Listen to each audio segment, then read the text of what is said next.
Hi everybody, good morning. We are back and we apologise for anybody not being able to find this live feed initially.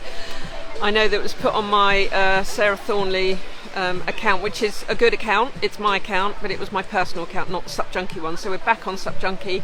We've just swapped phones so that we have as much power as possible.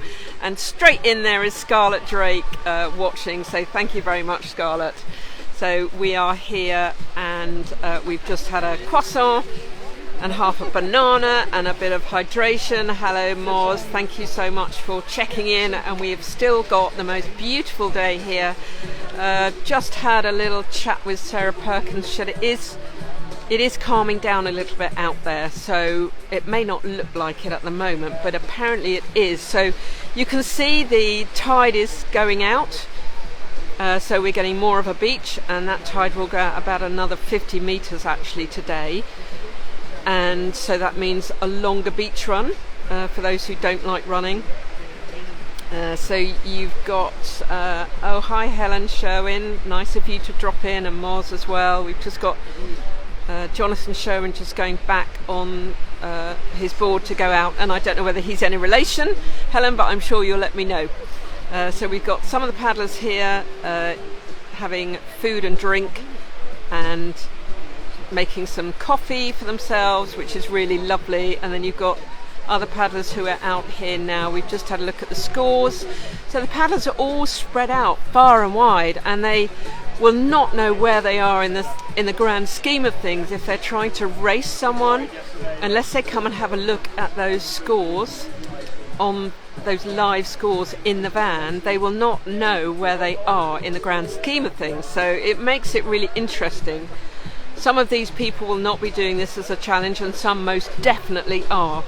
So our leader from the outset is Paul Simmons, went off really fast and really strong, and our leader for the females is Tanya, and they are both winners from last year. So it'll be really interesting to see if they retain those titles. We've got a young man called Carlo who is in second place for the men, and we need to just check out, we've checked out the scores, so if you go back to the previous live, you will see all the scores that we highlighted, from the teams to the individuals to the female to the men. So hi Bill, thank you for popping back in again, and Patrick, nice to see you on the live feed. So you can help us out here as well if you want to share this live feed to your Facebook pages or any group pages that will allow you to share, just to get some more people interested in what we're doing and the SUP 12 race that's happening today. And it is a race, it's not just an event. Well, it's a race. It's a race against people's own individual endurance, as well as between other people, and ultimately they're looking for the score. How many laps can they complete within that 12-hour cycle? And the upper end of those last year, 33, and we may well be touching that this year. And certainly by the speed that Paul's gone out in, I mean, although he won it last year, he wasn't feeling great leading up to it, but he's just showing some incredible application, running through all the transitions, which is a shorter one than last year, and he's going off like a bat out of hell. He absolutely is, and he's got his power food and his little station, which is right by the inn entrance actually. He is, as Simon said, he's going off like he went off like a bat out of hell, and he's going for it, and he probably wants that personal record as well. Having won it, A, he will want to win it again, but B, he'll want that personal record. So let's see how he does. And Tanya, who is our SUP 11 Cities overall winner, is clearly gunning for first place as well. She is, and I'm so pleased that she came back again this year, because she's had to do quite some amount to actually get out here. She lives in the south of Germany. That's a bit of a long road trip to come over to the UK just to do this race, but we're getting more international people coming through, taking part in this event. We've got Carlo, who's from Santa Ana. Yep. We had some messages of support from his team as well, and he's doing absolutely brilliantly. And we've got people from the Netherlands and from Belgium as well competing this year as well. So it's fantastic to welcome our continental members of our paddling family here. We hope that we make them properly welcome, and we'll mention them and give them our support as they go round and they experience the fantastic conditions we have in Torbay. Yep, and we're here this year at Paignton. We've bunny hopped along the coast for each of these 3 events. We're in the 3rd year now for SUP 12, and the first year it was in Tor Abbey Sands in Torquay, and the 2nd year it was Broad Sands, which is just beyond that pier and that away, and now we're here in Paignton. And do you have any fun facts about Paignton for me, Simon? Oh, I've got so many fun facts about Paignton. This was something that we were discussing yesterday, because I try and do a bit of homework in advance. Unfortunately, my fascinating historical facts about Torquay, we never actually got to them in the end, mostly because we were talking about SUP. But one fact I can give you about Paignton is that the residents of Paignton are known as pudding eaters. Pudding eaters. Pudding eaters, and the reason for that is that it's a tradition in Paignton to produce these massive puddings which are shared by the community. And this doesn't happen very often. They don't have a huge amount of sort of landmark events recently in Paignton. I think they did something in the early noughties where they produced one of these traditional puddings. But most notably back in, I think it was 1857, when the railway first came to Paignton. Obviously a time for great celebration. They booked a massive, they made a massive pudding. And there were riots on the streets to try and get their entitlement. Sounds like Saturday night in Paignton, actually. It does, yeah. They've continued that tradition on every Saturday night in Paignton. But there you go. So that I mean, I'm just going to drip these fascinating facts out once every hour as we go through. Awesome. So there's your one for the moment. Cool. Well, I love to hear about Pudding Fest. That's definitely after my own heart. So, we've just had a faller plop in. That was David, I think, on his starboard. So he's taken a few swims, but he is here competing and always smiling. Big part of the SUP community for many years. We've got people here sat watching and being rehydrated. We've got the Barry crew just down here, Sarah and the 2 Sarahs. Now the rumour is that that's a gin and tonic, but we can neither confirm nor deny. Tonic? You wouldn't put tonic in your gin? Sun is over the yardarm somewhere in the British Empire, as they say. Yeah. So we've got a whole list of other races. I mean, this is a fantastic event, a fantastic race. What a format! Totally inspired by Last Paddler Standing. Brendan, after his win over, winning paddling around the UK, he went over to Last Paddler Standing. So let's shout out Carl Whitworth. And Bill, he's just popped back in. Looks like the swell's picking up. Yeah, I think that's maybe a function of the tide going out. Some of those sandbars or whatever are being exposed, and it's a little bit challenging. Although the dip onto the beach, you can. I've just turned the camera around, but you can see that. There's a bit of a sort of angle here, so this was where some people were sort of coming to grief a bit earlier, but the tide's going out. We're obviously in a spring tide here, the lowest low tide and the highest high tides, so it's got quite some way to retreat. It's a really gentle shelving beach, but it's probably about 50 metres, isn't it? Yeah, at definitely. Low tide here. Well, you'll see, because we're going to be covering it live, so we'll see exactly where that tide changes and starts coming back in again in a few, 4 hours. We've got some other, as I was saying, this race was inspired by Brennan's trip to Last Paddler Standing. And just tried the paddle, thank you very much. Someone's just tried an Oscar propulsion paddle. You see how easy it is to get diverted. There's so much going on here, but it's lovely because it's like buzzy. So Brennan was inspired by his trip to Florida and to compete in the Last Paddler Standing, having met Greg Wingo the race director for that, and the Alabama 650.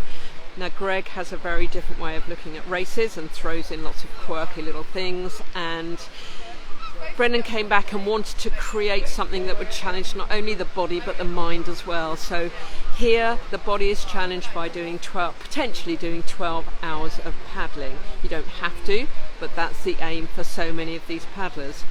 Where it challenges your mind is that you have to get off your board and run past your food station. You have to run past your comfy chair. You have to run past your robe, be it a dry robe or a red equipment robe. You have to run past that. You have to run past your friends. And will the mind let you do that? We're not sure. Are you of a strong mind that you can run past and get back on your board when the conditions might be not suit you as well as you'd like them to? You have to run past all of those things without stopping, and if you do stop, how long do you stop for? Do you fall asleep in a coma in your chair? Potentially that could happen.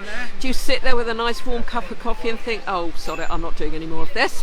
That is the mind mess that you can get yourself in, and that is why this race is so clever. It's not just a 10k paddling a course and then you get off the water. You've got to get on and off the water every 3.5k. Now that is tough going, isn't it, Simon? It really is tough going, absolutely. And that psychological journey. The other thing is that if you stop, then sometimes things seize up, and that makes it more difficult to get started again. Particularly if you're sitting there in wet clothing. If you haven't brought changes of clothing, I mean, this is essentially a huge logistical challenge, and a challenge of self-care as well.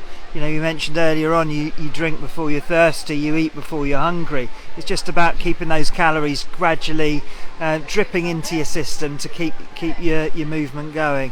So lots to think about, and of course when you're out on the water, you can hydrate, which are the rules, but you can't feed on the water, and you can't wear any form of music or anything like that. So the other psychological element is you're out there with your own thoughts. Yes, and they could be very dark. But most of the paddlers who are coming off the water after each lap, not most, all, are smiling, and even if they're struggling, they go, oh, I've been swimming today or been on my knees, but they're all smiling and they're all prepared. This is like a big team effort, isn't it? Well, I think that they are smiling. It's either a smiling or a grimace. Yeah. Probably a mixture of the two. But anyway, they've been very convincing, and there's still been a bit of leaping around. Yeah. I mean, we're only 2-3 hours in. They've moved the time. They moved the clock. But yeah, 11 minutes past. Yeah, so 3 hours in. We're 3 hours in. We're 3 hours. We should be celebrating. It's our 3-hour anniversary. Fantastic. Right, should we have a little toddle back down the end? Yep. And then we'll move away from the DJ booth. Here we go. We've got all of the supporters all snuggled up. Lovely. Yes, absolutely. We've got the trademark sofa here, occupied by Helen, and absolutely. Well, that's fantastic. That's the Prince family sofa there, with all the family. And let's head on down here. One more lap. The Northern SUP race team there. Helm got Bruce Ironside and Karen Greener. Here is the clock. Here we are. So we started at 7 o'clock this morning, and we're 3 hours in, and I'm just gonna get down here on the beach and we'll watch things from the sharp end here. And so this is how they come down. Very small transition area this year, down over this timing mat, and that will clock them out, and then it's right the way down to the boards and out onto the water.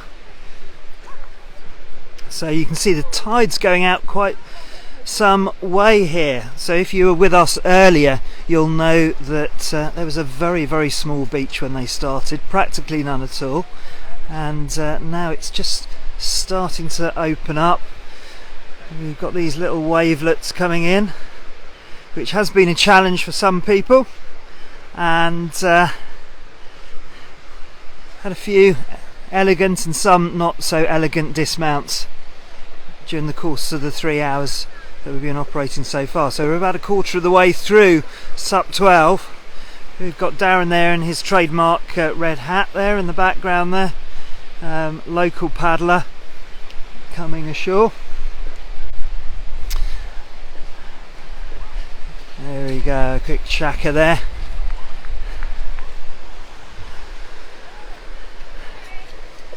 And what a sight. So you can see here, you can see the those yellow buoys just in front, those triangular buoys, the rest tube buoys. That's the entrance both onto the shore and off the shore. Then the paddlers take a left, swing right the way around here, and you can see the path of them all there in the distance. Now there is a reef a bit further on down there. There's a safety buoy which they have to pass to the right of as they're going around the course. But the other impact of that area is the clapotis, so the waves wash off the cliffs and then they wash back in the other direction, and that can create quite a bit of a lack of stability. And there have been quite a few people who have gone for swims. Here we've got Tanya coming in. We'll have a really good view of her coming in on our 404 board, and Tanya currently first place amongst the ladies.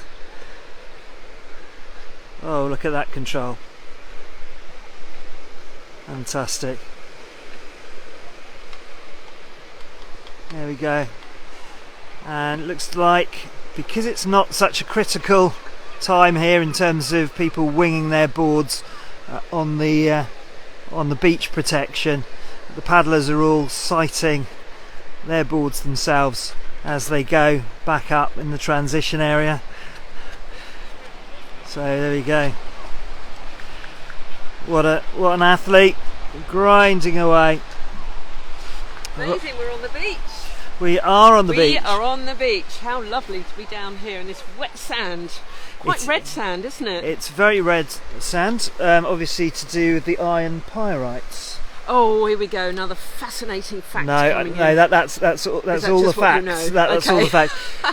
Now, Brendan on the sly is a bit of a geology buff, so we'll have to ask him.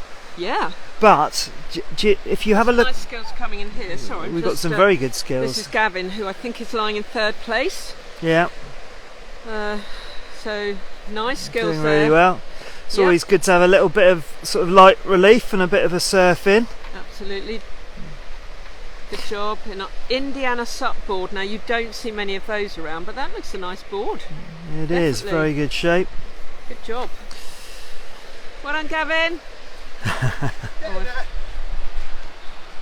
Brilliant.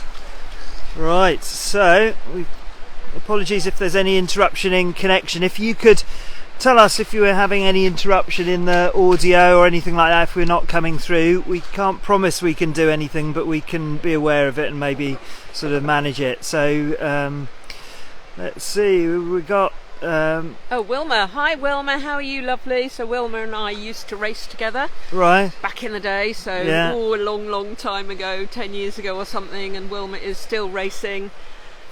We've got Lily Drake. Are you a relative of Paul?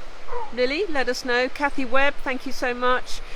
Cherry Whitby is watching. John Moore, hi John. Betsy Ray is watching again. Please follow Paddle Daily, where Betsy will let you know about all that is going on in the world of paddling in general, not just SUP, but canoeing, kayaking, all of it. So Peter Knight, thank you for being such a good supporter of ours. Ali Webb is watching, and Kathy Webb, so all the Webbs. All the Webbs, thank the you full so collection. Much. And chuck us a heart or two. Let us know if you can hear us. So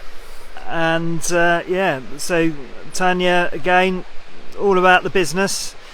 She parked aboard through the very short transition that we've got in this year's competition. Last year it was a Broad Sands beach the bit where you stepped up, the stairway that you stepped up. Yeah. I mean, it was like a major lunge just to get up there. In fact, they had to put a step stool on there as well to help with part of it. So, and poor Bruce, who is short in stature, struggled a little bit with that, didn't he? So thank you, Michael, for your message. And we're not related. Okay. Thanks for the clarification, Ali. That's good. Let's not presume. Yes, exactly. And Lee, go team. Lee, have you completed your first run on the slopes? We need to know. Oh, there we go. Yeah, Paul Drake is my dad. Oh, nice. Well, Lily, we're very impressed with Paul. We know him quite well. Travelled to Denmark with him and watched him race. So love what he does with his job as well. Absolutely fascinating. So yeah, we'll give him a shout out and let him know that you're watching and supporting. How is Aid McCormack getting on? Tough bugger. Okay, well, we will look out for him. I'm going to run and get my pad because I've not got my numbers with me. So we'll check his number and we will see how he's doing. Report back on that. Sure, absolutely. So right. I'm just going to trot up the beach. Okay, you do that. I will have another Strepsil. I don't know whether anyone listening knows how many Strepsils it takes to be dangerous, but I think we'll probably find out. I'm on number 6 now, so that may or may not be good news for me. Right, let's go down and have a look at what's going on. So Chris McDonald, you will have seen. We've already spoken to him a bit earlier. Young chap, but sort of real veteran of paddling. Coach for the Saudi team, competed internationally, and he's competed at all 3. Well, 3 including this one of the previous SUP 12s, and he was also there back in September as part of the Super Championships, and he was on my SUP Polo team, a team which I didn't feel as though I contributed quite as much as I could have, other than a physical blocker to people, but he showed off his skills really well in SUP Polo. And we got Leanne, Pinky Paddles, going out to do another lap. Excellent, good stuff. Well, it's yes, exactly. It's just, you know what's really inspiring is just seeing the first timers out there on their inflatables and just going for it and having a great time. Yeah. You know, that's what it's all about, getting out there and having some fun. Brilliant, excellent. Well, good to see you a bit perkier and brilliant. Lovely. So it's kind of the thing about people going through a bit of a journey during the course of the day, and Leanne looking a whole lot better than earlier. The first couple of laps were a little bit more challenging, and yeah, definitely looking a bit brighter there as she heads out onto the water. And we've got quite a few boards here which are up here on the beach, and you can see the shelving nature of this. So this area, this part of the beach there that people are coming in on now, it's very, very gently shelving, but the angle increases quite a bit as it comes closer to the sort of gravel bit, and that's where people can tend to fall in. So I think these guys are just out for a bit of a leisure paddle. Here we go, this is commitment. So welcome back. If you're just joining us, we're down here on the beach at Paynton in Devon. It's an absolutely glorious day here. It was slightly sunnier yesterday, but the conditions are still pretty decent, and they're getting slightly better as well from the reports of the paddlers out there. And it was a little bit windier earlier on, but the conditions are, as I said, getting a bit better, and as the beach reveals itself, it's a little bit less critical that the board butlers control those boards, because when we started, the water was all the way up to these concrete ramparts over here, so it has moved quite a lot just in 3 hours, I guess, as you'd expect. We're going through the full tide cycle in SUP 12, so when we finish it, it'll be back at full tide. But the tide is ebbing at the moment. It's still going out, and we've probably got still another 30 metres of beach to reveal itself, which means that the paddlers have to go a bit further to get to the transition zone, but they don't have to paddle as far. So there's the tandem team there, doing pretty well. They had only been out for one training session prior to today, so but they're doing really well. And it's a bit of an awkward thing if anyone's paddled on a tandem.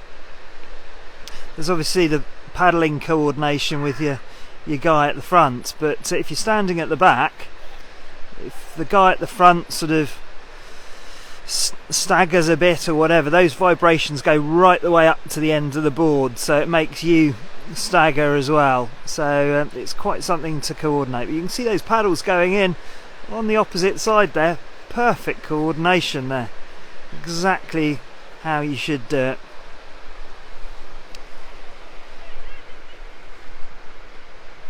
I'm just stepping back a bit because this sand's very sticky and my boots are sticking in. Here we go, we're looking for this wave to come in on. Fabulous technique there. Wonderful. So tide's out, tide's going out, and it will be going out for another couple of hours. 3 hours. So we've got Chris McDowell watching. No. Hello, lovely. How are you? Let me know how you are. And Kathy Webb, Christine Farmer as well. So we've got people watching. Might not have many viewers, but we have people watching from all over the world, which is very, very cool. Oh. So we've got Laura Jessica Walker is watching, and Marie Buchanan. So Marie, we half expected you to be here actually, my lovely, but you may or may not want to be doing this, or you may have other plans. It'd be lovely to hear what you're up to today. Hopefully you're getting out on the water at some stage.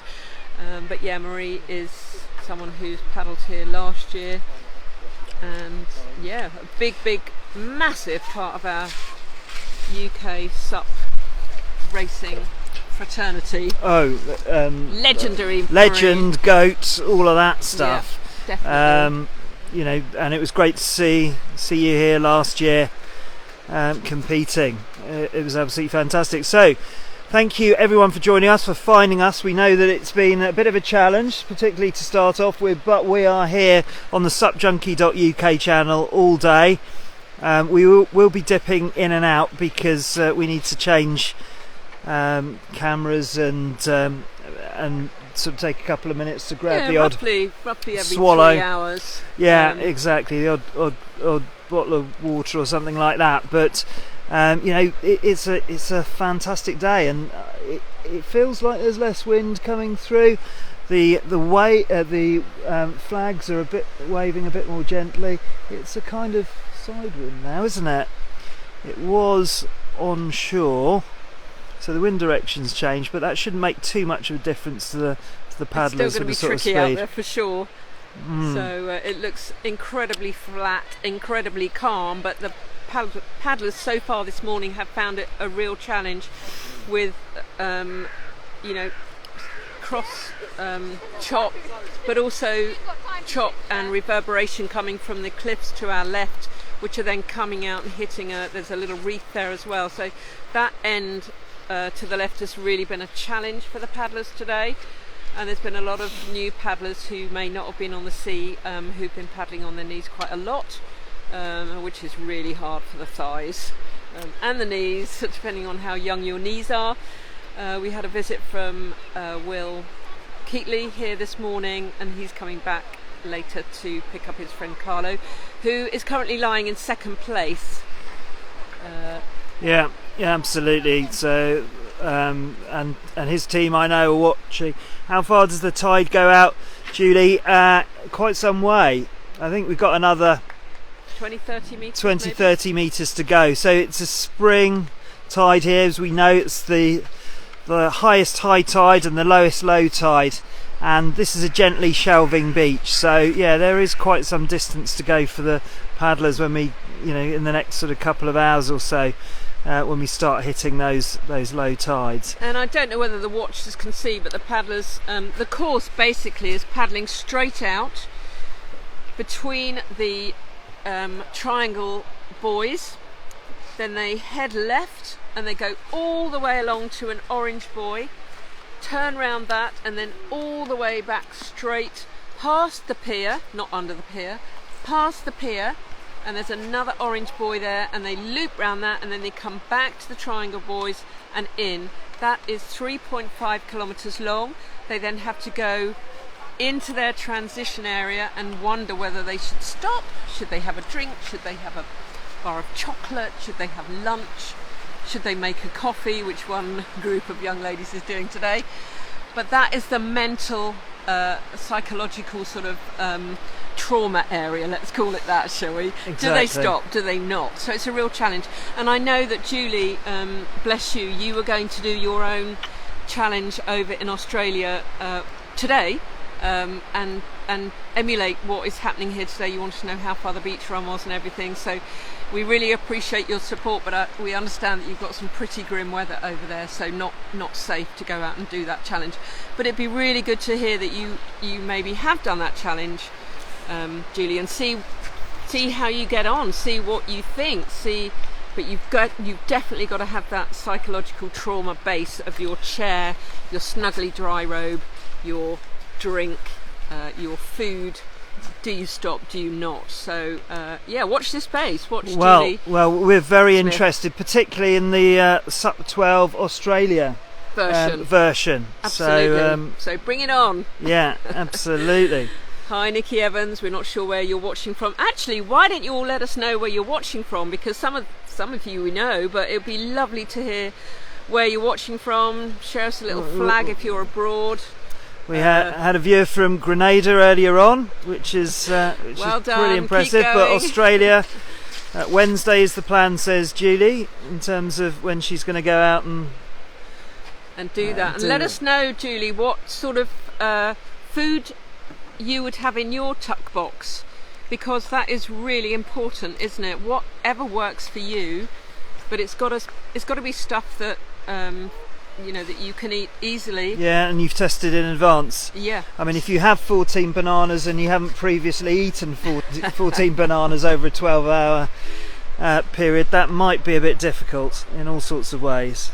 So so we shall look out for all your news on Wednesday, Julie. We wish you the very best of luck with that, and thank you for supporting this event and doing your own event over in Australia. It's brilliant news. So there's one of our red paddlers there, who is number 93. So red equipment, for your information, if you didn't know beforehand, if you didn't hear earlier, that is Tony Waring, and he is one of 6 paddlers who were chosen they had to apply, and Red have supported them in supplying them with 12'6" board and all the kit that they needed to go with it. These 6 paddlers have never paddled a race or an event before. Some of them may not have been on the ocean before. yeah, And they had a group lesson with Brendan midweek, but Red have been supporting them all the way, and they are out there, the 6 of them, battling these little elements and hopefully having a jolly good time. So fair play to them. Well done to Red Equipment for supporting that initiative. It's a great initiative to get those people who would never have thought of this or just needed that little kick to get them in, basically. exactly. It's one of the main objectives, obviously. We've got an endurance event going on here, but it's also to introduce new paddlers who might maybe do leisure paddling or a bit of adventure to just join the racing. We've got Carlo here running up the beach there. Paul Drake. Paul, Lily's watching. There we There go, you Lily. go. Not sure whether you're still there, but you are. Yeah, no, that's fantastic. Good stuff. Right, okay. So yeah, the objectives are, as we said, to try and get those people converted to racing, and it's great to have the commitment. Here's Paul. Now Paul is not following too far behind Carlo, so this is going to be interesting whether or not he gets closer on this lap. So that's. So does that mean Paul is overtaken by a whole lap? He's lapping it? Yeah, it looks very much that way. Blimey. We need to go and look at their scores on the draw. So this could be really big news. Yeah. It could be that Paul has lapped Carlo. Well, we'll go and check that out. Well, that information. he's coming through transition at the moment, so he hasn't lapped him yet, I don't think. No, but he's just pretty close. So he's just set off for. He's just had his latest date bar. Oh my goodness, that would be really big news, unless Carlo has somehow got ahead of Paul without us knowing. That would be quite enough based on his previous laps. I think that's probably unlikely, but it's not beyond possibility. But he's getting out there, and here is Paul, and here we go. So this is the experience. So Paul lined his board up, left it fairly close to the water there, and actually that's a low risk strategy here because the tide is still going out. Yep, so absolutely. you know, if it was, say, I don't know, another 4 hours time, that would be risky, but he's spending a relatively small amount of time, and he's got Carlo in his sights there, so he's only got one paddler between him and Carlo. So wow. Yeah, this next lap really will be really news, fascinating. And the only way that we can find that out is by going to look at the scores and just seeing where they are in their laps. That's incredible. I did see actually when we went to have a look at the times that Carlo's his lap times were getting longer. Yeah. So slower. Sorry. Yeah. So it could well be that Paul is lapping him. Yeah. I mean, that is just incredible. So where are we watching from? Let's have a little look where you people are watching from. Oh, sorry, you might have wanted to read that. Let's have a look. So, Brighton. Fabio Barbosa and Catherine Folks. Hi Nikki, thank you for that one. Thanks for letting us know. We're just seeing where you're coming from. Watching for Ireland, shouting for Emily King, last year's winner of the Barrow Blitz. 51-kilometre SUP challenge here in Ireland. Looking forward to meeting up with her next Friday morning as we race the 4-day 192-kilometre Devizes to Westminster race. Nice, and I think you'll be able to watch that live on Paddle Daily with Betsy Ray, so do check that out. That is an iconic British race that has just opened its doors to paddleboarding, so we're really grateful to them for doing that, so do check that out. We've got another red paddle just running past us. And Julie, what are people wearing and what is the temperature? Oh no. Look, okay, let's go. So what are people wearing? What's the temperature? Your woolly hats make me think cold, Sarah. It's not the coldest because I guess by our nature we spend quite a lot of time out there, but standing about makes us chilly. Exactly, so. And there is a bit of a wind, and I guess it's just fresh today. Exactly. We've still got the wind coming off the sea there. Cool. But yeah, the sea temperature will be about 11 degrees, didn't you, Simon? I believe so. Yeah, it's not far away from that really. So it's it gets a lot warmer than that. I'm going to have a look at the air temperature here for you, Julie. Let's just see what the air temperature is locally. Current. So today we are actually predicted a little bit of rain. In fact, we are predicted rain later. So from 2 o'clock there's a 70% chance of rain. The current temperature outside is 12 degrees. So yeah, it's quite fresh. It's been colder for sure. Yeah. But yeah, it's doable. But I think with Simon and I standing around, so most people are wearing some kind of neoprene. You've got a couple of people in dry suits. You've got people in shorts and a t-shirt. So I guess it depends on how overheated you get, but a lot of people have taken that sort of cautionary approach with some neoprene so that if they do fall in, multiple times, which lots of people have, they will not be getting cold. They'll be staying a little bit warmer. And the joy of here is as well, if they, if they're wearing what they think are the wrong clothes, hopefully they've got some more in their bag and they can change in transition. Yeah. At 12 degrees, OMG, no. Yes. Yes. And we know you're used to these temperatures as well, so it's just another variable for people to think about. And I don't know about you, when you're doing any form of endurance sport, sometimes the worst thing is to get too warm, and then I find that most uncomfortable. If you go into a situation slightly cold and then you do your physical exercise and that warms you up, and then you get to a sort of certain level where you're comfortable. I'm a less is more girl, and in the words of Bruce Smith, be bold, start cold. Yes. And I love that, because that is me essentially. You don't want to stay cold, but I overheat very, very, very quickly, and I paddle all year round. Sometimes I put gloves and a woolly cap on when I'm paddling, and they're off straight away because I just get too hot. So yeah, that's one of our red paddlers there. So doing really well. Who have we got? Alex. Can we have a chat online? Hello. What's your name? Julie. And are you with this gentleman? Yeah, that's my husband. Yeah. Okay, and he's one of the red paddlers, isn't he? He's one of the red colours, so he's, I think, 0 to hero or something. So That's he knew right, about yep. it a week ago. So he's been out madly trying to get good technique and everything. We live down here, so we do a lot of paddleboarding. But He's never done an event. he's or not this done it before. like this before. So And how was he first thing this morning? Was he nervous or was he okay? he was excited. Yeah, a bit of like that apprehension, but no, he was really excited.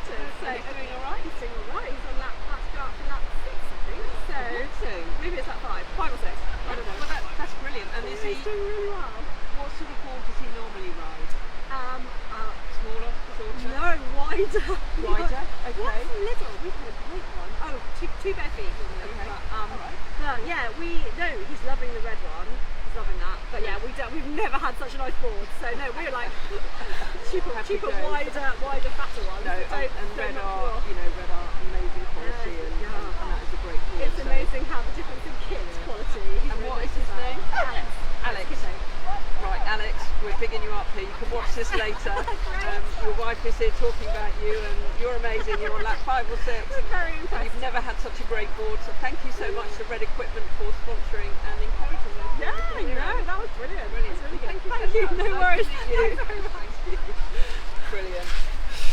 Hopefully people could hear that, because we have had a bit of an issue with the double mic on the top of the phone. So yeah, how exciting is that? Got boards, paddle here, quite local, but never done anything like this before. Loving the board, quality, and he's out there doing Doing you can laps. see him paddling off there with the other red guys. Well, you can sort of spot them because they've got the red blue PFDs on, so Absolutely. the Red Equipment PFD. So it's a Zero to Hero initiative, which is incredible. And this is Lizzie as well, who is also doing the Red Initiative. So Lizzie, who is Magic Beans, and she is off. She's wearing her Palm PFD actually, and she was sweet earlier because she was sort of going the wrong way over the mats, and then she got her paddle, and it's all those little things, isn't it, when you haven't done a race or an event before. Oh, one lady I do need to speak to. Quick. Just flip the camera around because I'm not sure about the mic, if that's all right. Come. Just come. Chris is watching. Hang on. Which way are we going? Yeah, that way, so we get the mic. So Chris is watching. Do you have a message for her? Yes, I love you, Sup Sister. I've got my necklace on and you're with me every paddle, and I'll keep counting. Yeah, That's keep my counting. mantra. We've lost count. But I haven't just got a keep clue counting. what number I'm on, but It doesn't matter. How are you getting on? I'm here.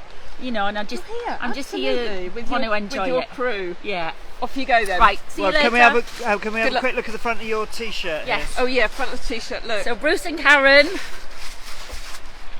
One more lap. One more And lap. I have to say that photo is the iconic shot of SUP 12. That was taken by Anthony Thornley, I have to say. Yes, you're lovely, and it's a Anthony. beautiful Yeah, shot. Oh, and that's so lovely. Okay, thanks, Yeah, all right, Sarah. see you later.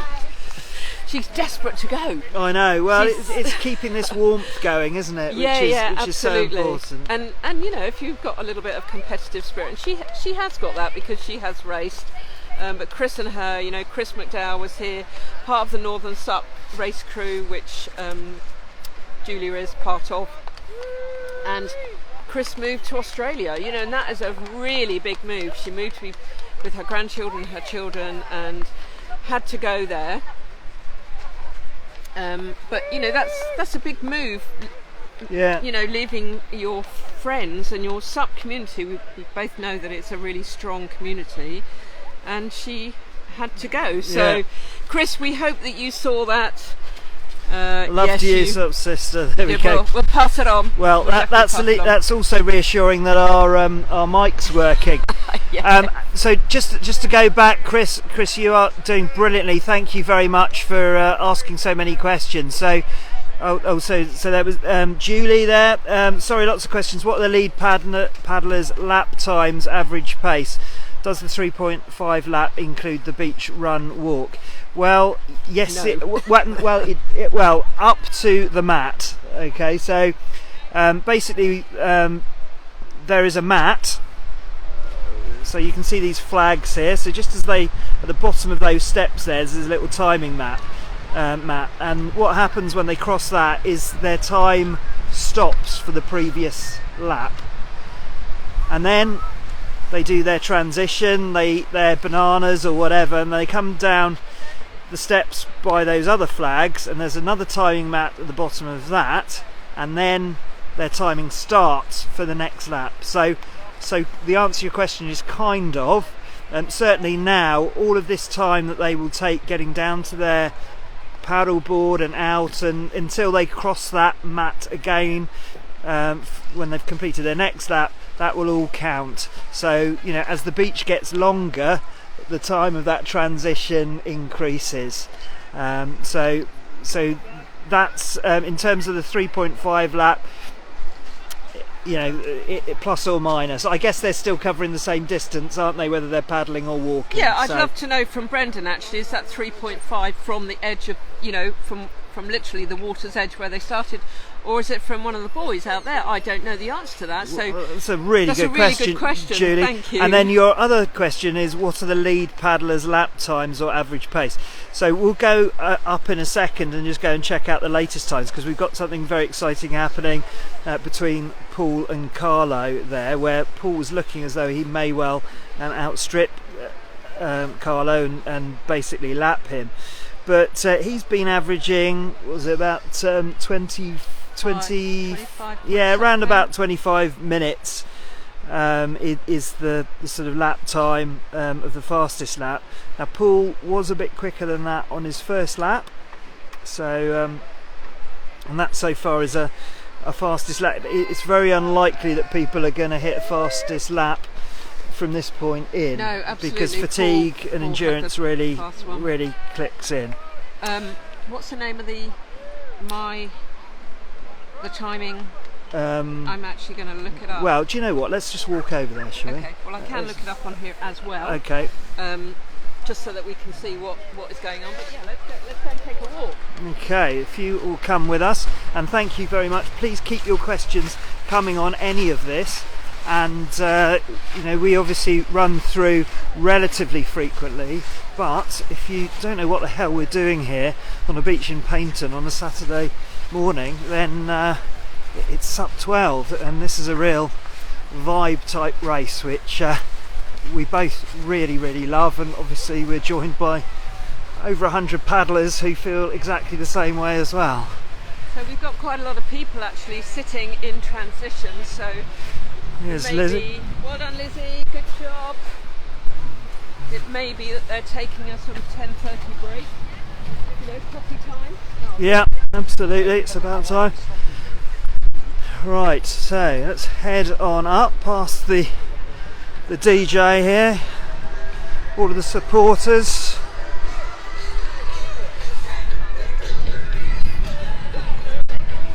There we go, all the classics, and we've got a bit of a queue down here,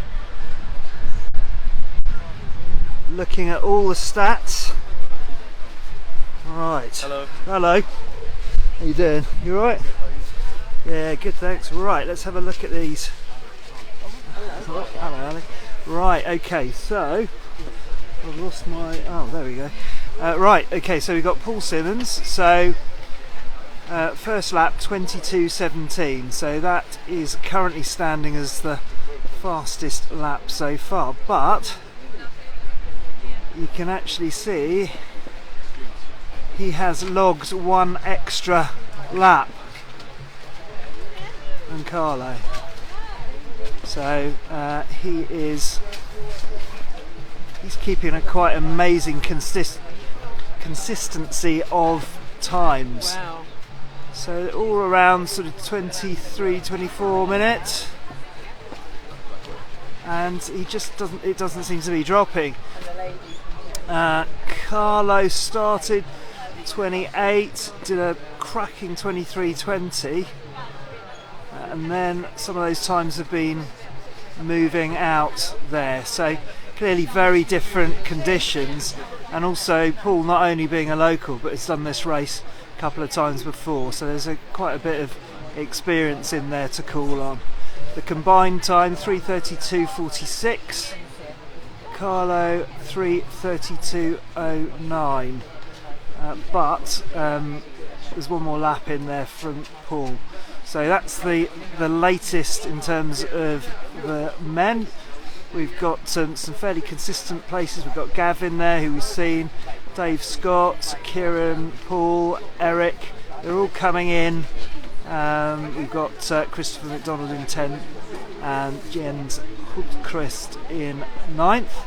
And then going down to the ladies. I've got quite a good stat for the men. Oh, So Paul Simmons has done 9 laps in 3 hours 32 minutes, and Carlo Arias has done 8 laps in 3 hours 32 minutes and like 40 seconds behind. So no, that doesn't make sense. well, Anyway, Paul is a lap ahead, yeah, basically. well, not yeah, behind. Exactly. So yeah, he did.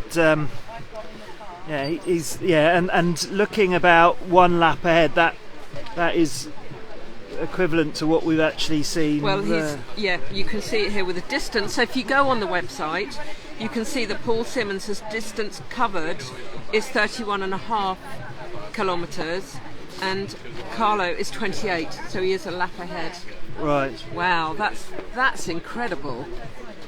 That is amazing. That What is a quite legend something. Paul is. So that's just a stat for you. Carry on, Simon, with the ladies. So another legend, Tanja Ecker from Germany, who joining us for her second year, and again some pretty consistent times going on there. Sort of all round about 28 minutes a lap, which is brilliant, and it's not actually that far behind the blokes. But she's currently occupying, I think, is it 3rd place altogether, 3:22. Yep, and Tanya has done 28 laps, and the next female has done 21. 28 kilometres. Sorry, 28 kilometres. Yeah. And the next female's done 21 kilometres. Wow. So That is amazing. So Tanya is also absolutely smashing it out of the park.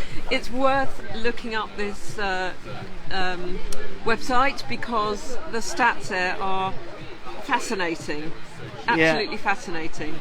So yeah, I mean, if you want to bring us your favourite stats from the site, if you're able to watch that, and then just tracking down the ladies, we've got quite a really good ladies field this year, and all doing brilliantly well, mostly on their sort of 4th or 5th lap, and really just tracking through those kilometres. And then we have the Downton and Vickers 2-person relay team. They are again putting in some pretty good times, although we've got some variables there. So 24.5 kilometres, and sort of generally tracking about 30, sort of between 25 and 30 kilometres. So pretty decent. Alex and Darren, we've got the team of 4: Perkins, Jackson, Marshall, Jones, 3rd position. and then all the way through. So that's your latest on the scores, but Paul, Carlo, Tanya, they're just they're ripping it up at the moment, and doing we've also got fantastically. some good age categories. So let's move away from the van, and I'll just talk you through those. Right, let's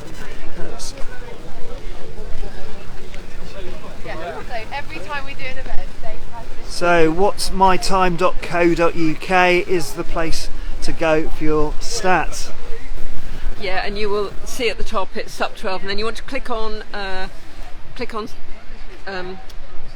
There are two options, SUP 6 and SUP 12. Obviously, click on SUP 12 because that's what's happening right now. SUP 6 will be going up at 1 o'clock. So some age category scores for you. Let's read these out because again, it's always we do have age category prizes for this year. So in the 18 to 39 male, it's Carlo Arias in first place. In the 40 to 49 is Paul Simmons. 50 to 59 is Kieran Ravel. And the 60 plus is Neil Harris. So well done to them. And in the female, we've got in the 18 to 39 is Tanya. In the next category up 40 to 49, Emily King, but I think Emily King is, I think they put her in the wrong class, I think. Let's cross that bridge. And then in the 50 to 59 you've got Dorth Nielsen, and in the 60 plus you've got Leslie Allison Belkessa. So well done to them. How exciting. So fantastic. Age category prizes we absolutely agree with. Yeah. Because if you're racing and you haven't got a cat's hell chance of beating Will Keatley or Holly Pye, you maybe want a little bit of a gong because you're 60 plus, and why not? So if it can be done and you can get that prize, even if it's in age category, because the people racing in SUP are actually the sort of 40 to 50 year old, a lot of them are that age, so why shouldn't we have categories? I remember when we were with GB SUP, we talked about even going further than the Grand Kahuna, do the 70 plus, because there were people racing at 70 plus. So, good stuff. Well, Be fantastic. Nice to see who wins at the end of the day, for sure. Exactly, and that's the thing about racing. Once it's got it, it's a bit like SUP itself. Once it's got its hooks into you, then you're addicted, and you're just looking for the next challenge. And the great thing as well, which obviously is a strength here as well, is that you catch up with friends that you haven't seen since the last race. So it is a really good place to sort of connect with the paddling family, and obviously good vibes only. It is a competition. It's a competition against others. It's a competition against yourself. But it is just great fun. And where else can you spend 12 hours? Talking about it. Exactly. I'm going to flip you around because we've got a speedboat that's just whizzing along there, so that's going to cause a nice little bit of chop.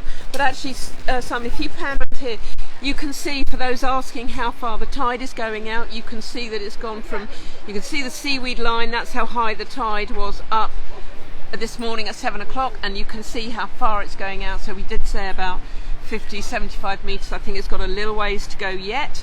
So it is going back. So for all those people who do not like running on the beach, they will be walking up and coming up to the transition period or section. So there's quite a few people sat there. You can tell by the amount of boards how many people are in transition.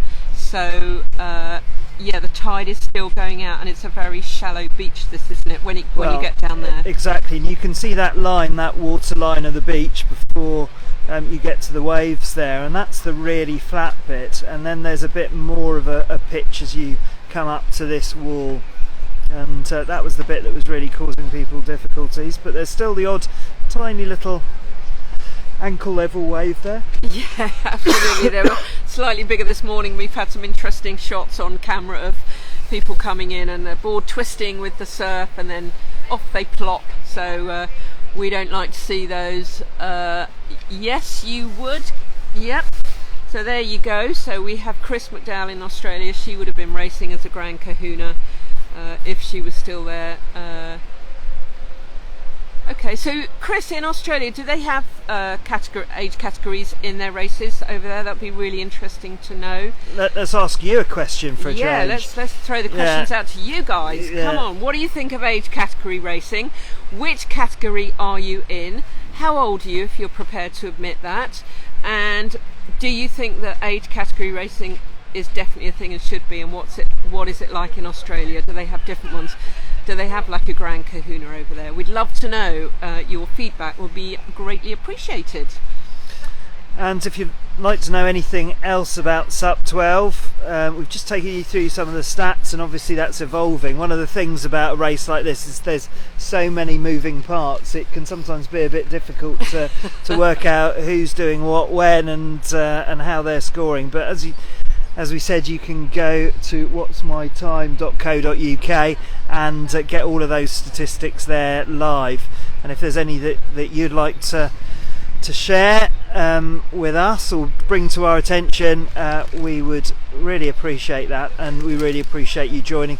Just to say again that if you are able to share the link to this live anywhere on, if you're a member of some SUP group or something and you want to draw people's attention to it, that would really help. And it is you who keeps us going on this 12-hour broadcast, because we're doing it all for you, and we'd really love any contributions you can give to us as we go. Okay, so Chris, there's an age category, so that would be your age category, 55 to 64. 55, 64, so that's a good one to be in. And I'm guessing the older you get, the age categories, the number of participants in those is very different. It's sort of peaks and troughs, and but we've got to keep those older age categories alive for sure. Let's just talk about another event now.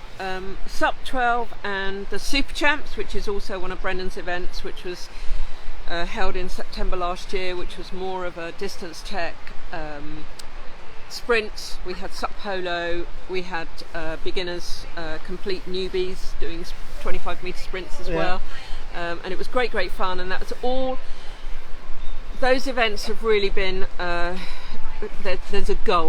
been a goal from Brendan to get an ICF event here in Torbay, and that he has achieved. It was announced a month ago or so, and the excitement for that news has been absolutely huge. To get a big event like that, the last big event that was in this country was, we think it was 2014 maybe, because I just got into racing. It might even been earlier, 2013. I remember looking, because I wasn't into it enough to go down, and it was held at Carbis Bay as part of the Euro Tour, and we had people like Fiona Wilde, we had name has just dropped out of my memory box just at the moment, but it will come back. Conor Baxter, he was there. So we had a few international paddlers there, and that was the biggest event. We obviously have the APP who visited London as well, but to have an event that's put on by a British crew, it has been a long time coming. So, and now we've just gone all out and gone big. I mean, if you're going to do it, go big. So the big is the ICF SUP World Cup, which is coming here to Torbay at the end of June next year. So please pop it in your diaries. Come and compete. Anybody can get stuck in. Come and watch. To be at an event where you've got top European and world paddlers, not only your own homegrown amazing talent, but other people from around the world. They will be here. There will be prize money. They will come. And because there is only one ICF SUP World Cup event every year, and it's going to be here next year. So come down, come and watch, come and geek out on all those amazing paddlers, male, female paddlers. Yeah, and just in preparation to that as well. So the preparation event was the Super Championships, the first of which we had September this year.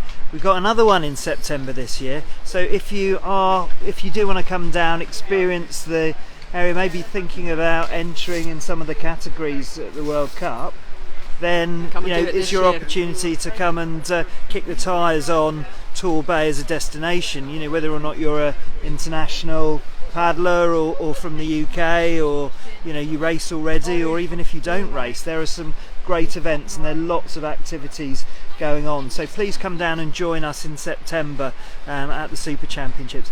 It's super fun, isn't it? Absolutely, and we've got other things going. As we say, we've got lots of things going, and we have SUP Polo, which is hilarious, super skilled, super fun to watch, and that's held in the marina. So they're Blue Chip will super be back. skilled for some. Super skilled for some, Yeah. not for others. Yeah, mentioning no names. But that is brought to you by the Real Blue Chip Supper Club. So Brian Johnsey, who was probably one of the first people in the country to embrace SUP Polo, and now our club truly embraces it. We have the SUP Championships, the World Championship, whatever, all on the Thames now. Used to be at the Guildford Lido, but we have fully embraced it. We have lots of our own teams within Blue Chip, and we've also encouraged other teams to come and participate and take it on and have a go. And Brian ran the SUP Polo at the Super Champs, so it's just a great event to watch. And then there were other things for non-paddlers, and there will be so much on offer next year. But yes, if you're thinking of coming next year, definitely come down this year to feel the lay of the land. If you've never been here, it's nice to know what happens where, and where the best coffee is, and where's the best place to stay and best place to eat. Best Italian restaurants. Exactly. Yes. Oh yeah, we've got that one covered. Yeah. Are we going to share that? I think we should. No, okay. No, we can share it. They'll find it. Yeah.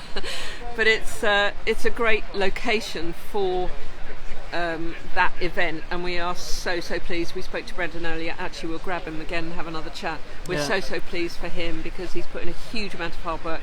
He's actually put his hand up and said, I want to do this, and there is a bigger picture. So fair play to him for doing it, and we hope that everybody falls in love with it and comes to, as I say, participate or watch. Brilliant. It'll be a great event. So Fabulous. So we're here, SUP 12, Simon from SUP FM podcast, and Sarah, SUPjunkie Thornley. yep, And that's me. we are on the fantastic beach at Paynton, Devon, and you can see that the paddlers are still out there.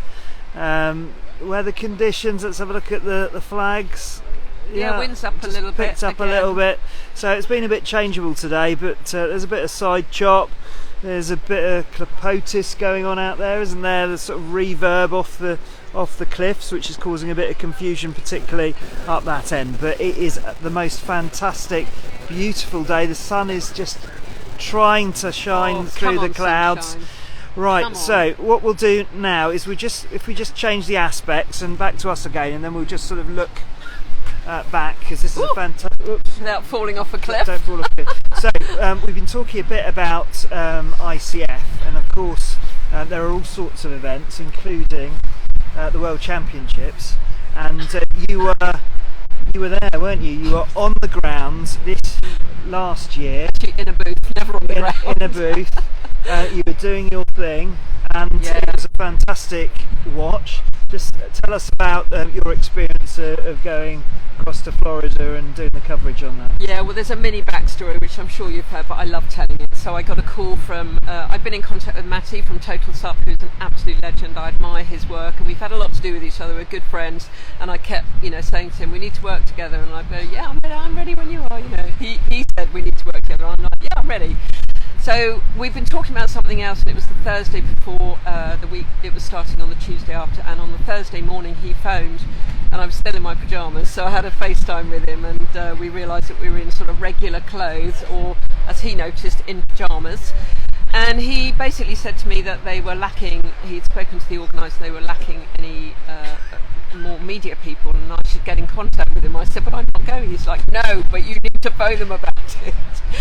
And I was a little bit like a rabbit in a headlight, just like, oh, what does that mean? And fast forwarding, can I go? What am I doing next week? All those sorts of questions, through my head. So I did get in contact with the organisers. A very good friend of mine just said, get on the phone right now and call them.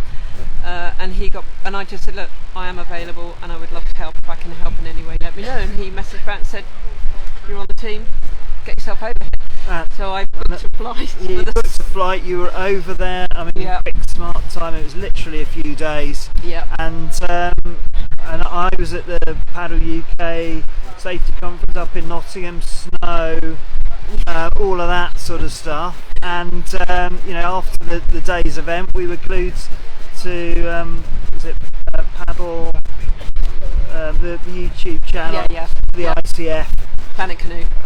Planet Canoe. There we go. I think they're going to need to change that name. But yeah, I mean, it was fantastic, the coverage that you brought back, and there was some really sort of exciting. I mean, the sprints were fantastic. Amazing. That would have been quite difficult for a lot of the paddlers because the wind on one side was very much more aggressive than on the other. So you can certainly see that coming through the event. But the distance, the technical, the sprints, and we had some success in the UK, didn't we? We did. We had Anna Little, who'd gone out there to accompany James, who was in his first sort of World Championships, and he had actually been to the ISA event a month before, but he was flying it. He flew out to Florida. I think he got a little bit of sponsorship, which was really nice. He's a very talented young man, and Anna is, as his mum thought, well, if I'm going, I might as well dust off the old race board.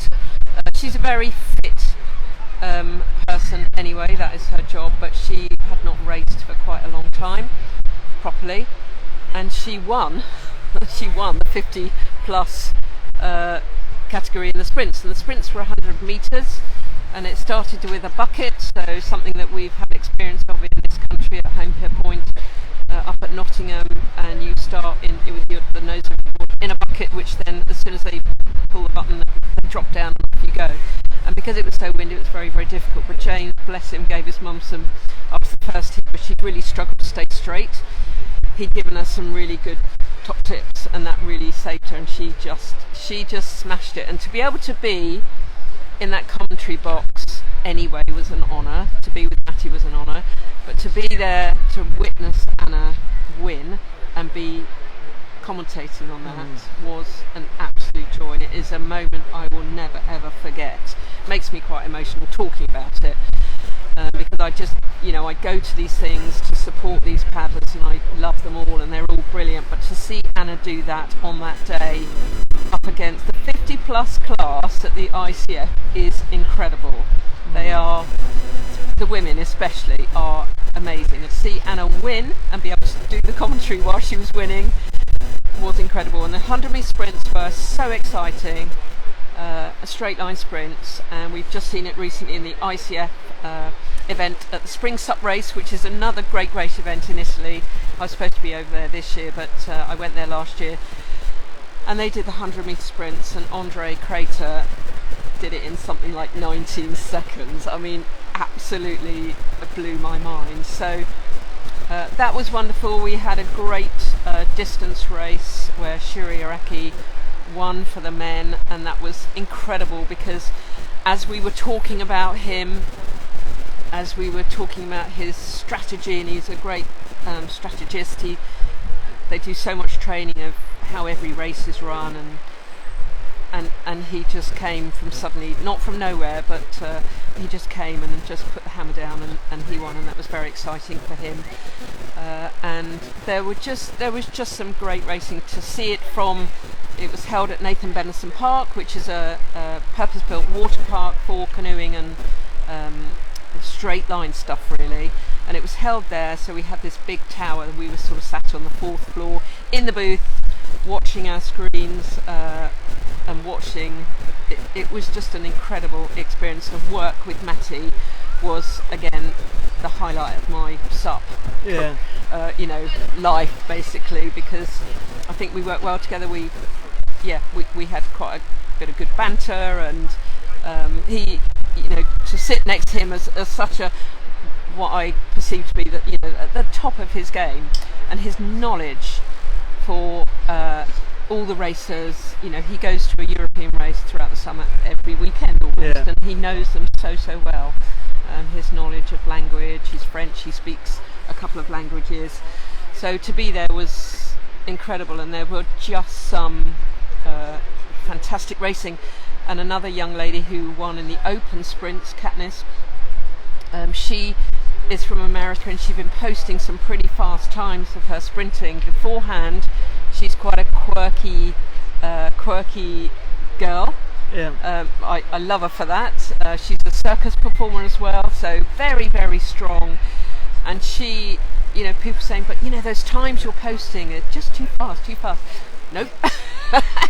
She came out, absolutely smashed the opposition, and the quality of that field was insane. You had Seychelles, you had Juliette de Haim, you had so many, English Riviera, just so many incredible names in that field of 8 or 10 women, whatever it was, and she won, and she dominated that race. So it'd be great to see her this year in Abu Dhabi, hopefully, and hopefully we can get those international paddlers, that level of talent. We want them all. We want you all to come here to Torbay next year for the World Cup.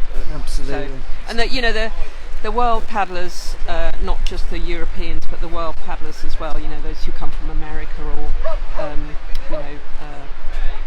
other places like Brazil. They will come to Europe and they will travel around and do the circuit. So the race next year, the ICF SUP World Cup, will be on the circuit next year. It's part of 5 races. They work out their way and they earn points, so that when they go to the World Championships they don't have to do certain qualifying rounds. So there is a purpose to it all, and so hopefully those people will be on the circuit and they will come here and experience this, basically. Experience the Torbay Riviera, and absolutely it's the most fantastic picture that we've got today. We've got paparazzi. The Paps are out, so hi Amy, how are you doing? We've got some other people watching, so we've got Christine Farmer, Blaine Bishop, Lukey Lou, hello my lovely, and Chris. Yes, okay, right, back to the racing. And the sun has come out, which is great news for everyone. And the wind's still pretty much the same, I think. Sort of coming on wind. That tide is really going out fast now, isn't it? I guess it's so flat. Yeah. That it's just whipping out. You've got a little bit of a wave there.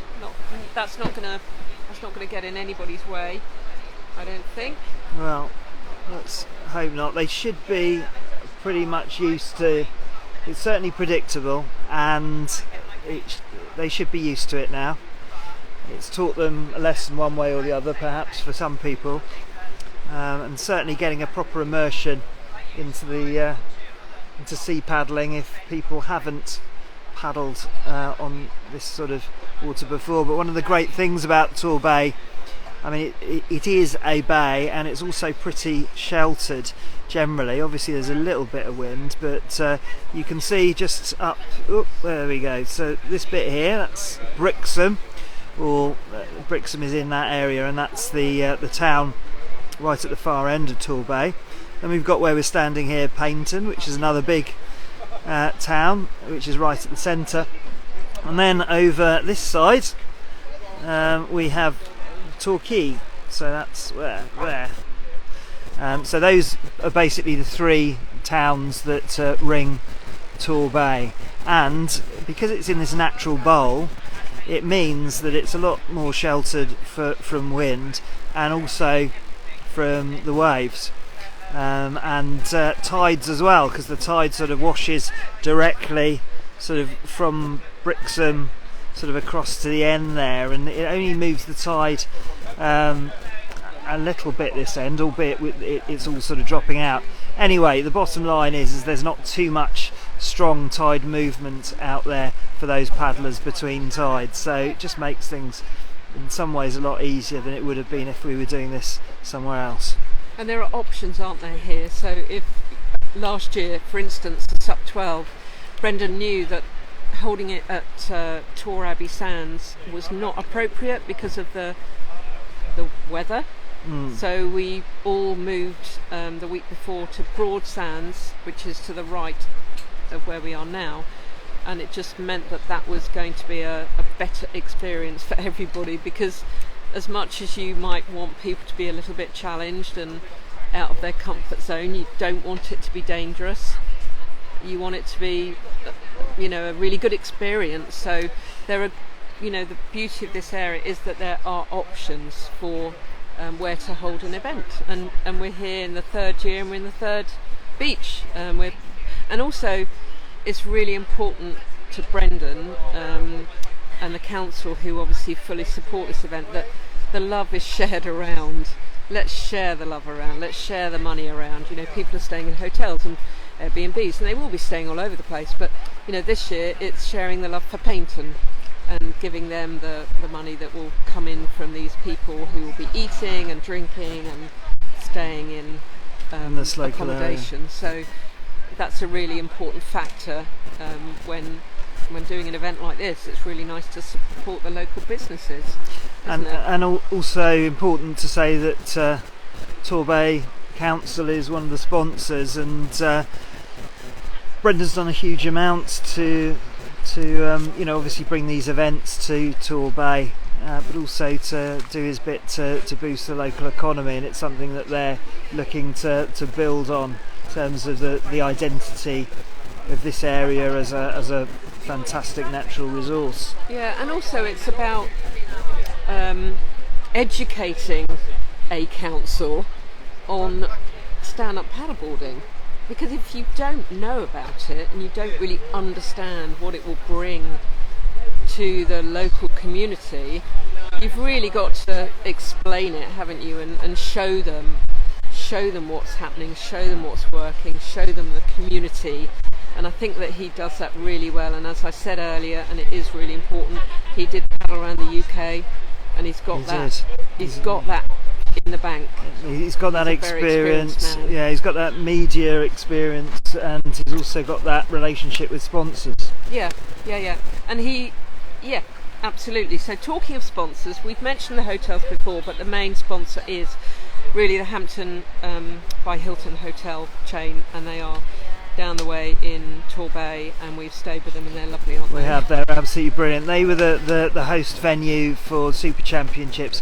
Great central location for Torquay, and they also had an exhibition hall which allowed a lot of the sponsors to come and feature their products. So if you are a business looking at getting involved in the Super Championships, obviously it's the last event, I guess, of a similar sized event before the World Cup in 2026. So if you are a business, if you are involved in the local area or with water sports generally, it's a great thing to get involved in. Yeah, and then the local hotels here, you're staying in the Red Cliff, which is just to our left, which is on the beach, and then I'm staying at the Mercure. So this is the Red Cliff here. So it looks a bit like a castle there, and it's absolutely fantastic. Very, very 1930s, and I know that they're working on upgrading and everything, but just lovely staff and lovely stay. Yeah. And you were staying at the Mercure? Yes, which is just the opposite way, but literally 100 metres from the beach, which is perfect.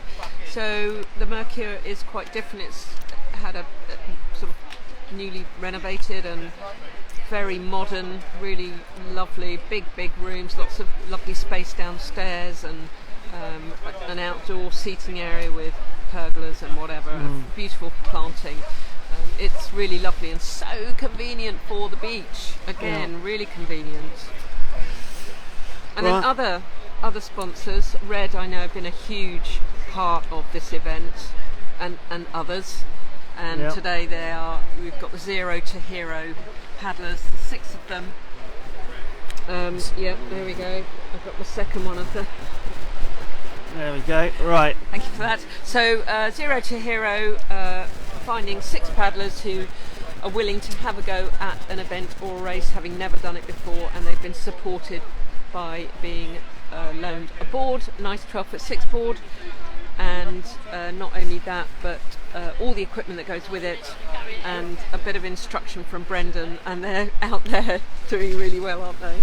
Let's head back to the races, because we've been away from them for a while. Might be worth just giving us a bit of a scores on the doors situation. So let's go and have a look at the stats, seeing as we are right here on the ground, and look at exactly how people are performing. And we've got Paul Simmons still out there He just put in a 24:35. So his mileage, his timings have just been phenomenally aligned there. But absolutely brilliant performance there from Paul. And Carlo is chasing behind him. He's still not too far behind. Average of about some 26 per lap, but going really well, bearing in mind this is his first time on this water in this sort of competition. And then we've got Gavin in third place. Moving on to the ladies, Tanya still absolutely bossing it, and 2 laps out in front over Emily King, and all laps under 30 minutes. So brilliant performance. Wow. So yeah, we're just looking at the scores, and I'm just catching up actually. So Paul is definitely a lap ahead, and then you've got Carlo and just tucked behind, but a lap behind. So I mean, that is quite insane from Paul to be a lap ahead as we speak, and just completed lap 10. So yeah, how exciting. And Tanya, as Simon said again, is 2 laps ahead, so incredible. Her time is slowed down just a little bit, but hardly anything worth talking about. Paul's have been pretty consistent. Carlo's last 3 have been very consistent as well. And then we've got the team stuff going on here, so you can just see there, we'll just give you a heads up, you've got the two person 4, and then 2-2-2. So and yeah, we've got that's interesting. Oh, that's their number. Okay, all right. And lots of girls. So we look like we've got 29 ladies competing. Let's have a look properly. And for the boys, you've got 48. So a great mixture. And then you've got the mixed teams of 2s and 4s. So yeah, about 102 paddlers I think here today. So really good stats. So you can look at that, and you can find that online. Definitely, you can look at the QR code. Here's some fresh hot chocolate. Okay, you can try and scan that one. I don't know whether it works or not. Right, okay, let's carry on our walk, shall we? And we'll head down.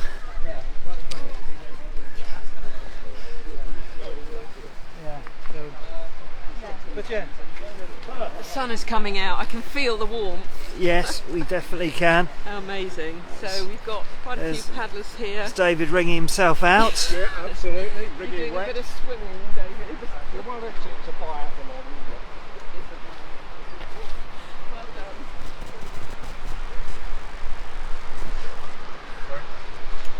There we go.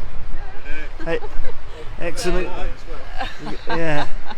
Got more kitchen facilities going on there. It's very good Yep, planning. good job. Nice carb dense meal there going in as well.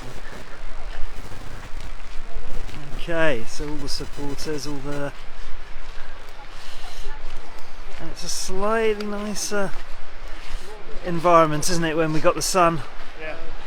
The sun shining.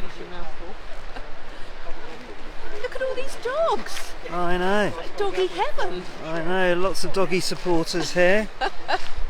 Very interested in something that's going on in that hand there. Look at that, just absolute attention. Laser guided. There we go. So yeah, all of the supporters. There we go. I detect a grim determination going on in those faces there. Yeah, but, absolutely. When should we stop? When should we not? Oh, this gentleman here. Excuse me a minute. I'm going to leave you for a minute. Okay, so there we go. All of those the boards just abandoned as people have their lunch. A few hardy swimmers out there. And you can just see how flat that beach is. And that's the reason why tide just seems to come in and out so quickly.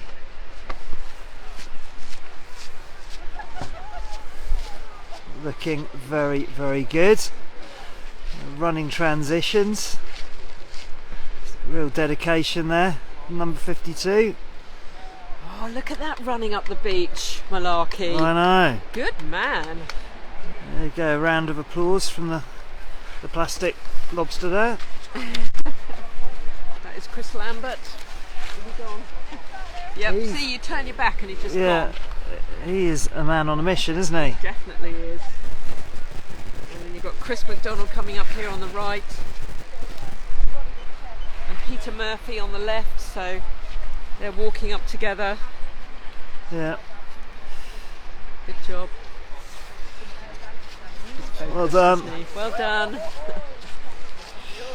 Right, should we go back down on the beach and then Yeah, let's go on the beach. That'd be lovely. timings at the moment? Right, here we go. We've got a superior bit of audio-visual kit going on right in front of us here.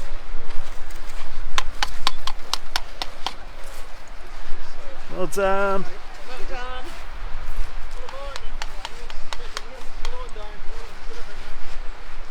Well done. Well done. Keep going. Right, so Oh, that warmth, that sun is It actually breaking through. it just hits you. Let's hope the forecast of rain is wrong. Well, I don't know. So let's have a chat. Going back, Simon, to some of the other races in the country. We talked about, we touched a little bit on the Head of the Dart, but that was last weekend, and that has been a race that has been around for what feels like forever. Yeah, I mean, it's an I did absolute classic, isn't it? I did it three times, I think, and it's between Dartmouth and Totnes, so in Devon. It's just the most beautiful river, lots of history there, a beautiful place to stay. The logistics can be quite interesting, you know. You've got there and back, you've got point to point, so you've got the whole car thing, but they try and make it as easy as possible now with, I think you can get a coach and whatever. So it's a great race, and I was delighted to see that Holly Pye won for the ladies. Marie was in second place with Emily Evans in third. Well, there you go. It's a familiar threesome, aren't they? At the top there? Absolutely. And for the boys, it was Will Keatley beat Hector Jessel by a board length. That's all. Oh wow. So incredible racing from him. As we said, we spoke to Will early, and we were talking to him about racing, and he's been away training with other people, and also just being away and doing some different things, and he seems to have come back taller, broader, stronger. So he's great, and he's definitely one to watch. He'll be going to Europe this year to race in some of the European races run by the Euro Tour and the European Surf Federation, I think it is. Someone might correct me on that. But anyway, he'll be out there having a go. And with Holly, the others, so. and Holly obviously won. I mean, she looks like she's in really good form, and looks like she's going to have a fantastic season. Yes, someone this saw year. her go off, didn't they? And they said she just absolutely Flew. flew out of the block. So she again will compete in Europe this year. The one person we haven't seen race this year yet is Annie. Annie SUPx is what I know her as, but Annabelle Page. So she is someone who really was highlighted last year, I guess. She just came of age almost. She's very, very young, and she sort of came of age and did incredibly well. She went to Denmark and really held her own against some of the top names, and I think she will be popping to Europe again this year. You know, it gets to a certain stage, and she's so new at it, really. She's a surfer, but she's transitioned to SUP racing and absolutely loves it. Newly sponsored by NSP, so they have faith in her as a rider, and she will be going off to Europe, I think, and seeing how she gets on. So, you know, good for her. They're prepared to throw themselves at some of the best in the world, and world champions, and that's what. And they're competitive, and of course Blue. Blue had a great year last year, and he keeps stepping up. Absolutely, yeah.